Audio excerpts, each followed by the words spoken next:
ఇన్ని స్కిల్స్ నేర్చుకున్నారు కదా, సో ఏదైనా స్కిల్ నేర్చుకునేటప్పుడు అరే ఈ పలానా స్కిల్ నేర్చుకునేటప్పుడు ఈ రిసోర్స్ లేదు, లేదంటే ఈ ఫెసిలిటీ లేదు, అలాంటి సందర్భాలు ఏమైనా ఉన్నాయా?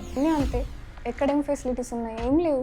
మనకేమైనా ప్రొఫెషనల్ కోచెస్ కూడా లేరు అంతగానం. చూడడానికి అందరు ఇప్పుడు రూరల్ టు గ్లోబల్ అది ఇది పనికి మళ్ళీ 10 పోస్టులు పెడతారు, కానీ నిజంగా గ్రౌండ్ లెవెల్లో ఏం లేదు. ఇప్పుడు మీరు అన్ని స్టేడియంస్ పోయి చూసి వస్తే ప్రాపర్గా ఒక స్పోర్ట్కి ఒక్క కోచ్ కూడా మీకు చక్కగా కనిపించడు. ఒక వరల్డ్ ఛాంపియన్ని తయారు చేయాలంటే వరల్డ్ లెవెల్లో ఎట్లా ఉంటుందో ఎక్స్ప్లోర్ చేసి వచ్చిన కోచ్ ఉంటే ఫరక్ ఉంటుంది. ఇక్కడ నేషనల్ ప్లేయర్ మ్యాక్సిమం అదే అక్కడ దాకా ఎల్లుడే గ్రేట్ అయినాక అన్నట్టు అట్లాంటి క్యాండిడేట్ కోచ్గా ఉన్నాడు అనుకోండి, అది కూడా ఉండరు. మీకు వెతికినా దొరకరు కోచెస్. ఉన్న కోచెస్కి ఎక్కడ గవర్నమెంట్ ఎంప్లాయ్మెంట్ లేదు. స్టేడియంస్ అన్నీ అట్లా ఖాళీగా పడి ఉంటాయి. మళ్ళీ స్టేడియంలలో రూల్స్ ఉంటాయి, నువ్వు రావద్దు, నువ్వు రావాలి, వాళ్ళ ప్రియారిటీస్ మస్తు ఉంటాయి మళ్ళీ. సో ఇన్నిట్లో నుంచి అక్కడ దాకా వెళ్ళడం. అండ్ రూరల్ ఏరియాస్లో అయితే గ్రౌండ్స్ ఉండయి, కోచెస్ ఉండరు, గర్ల్స్ సైడ్కి అలో కూడా చేయరు. అదొక ఇంకొక దునియా అది. ఇంకోటి ఏంటంటే ఇక్కడ ఫెసిలిటీస్ లేవు. ఉట్టిగా పెద్ద పెద్ద మాటలు మాట్లాడతారు అందరు, కానీ నిజానికి గ్రౌండ్ లెవెల్లో మొత్తం జీరోనే.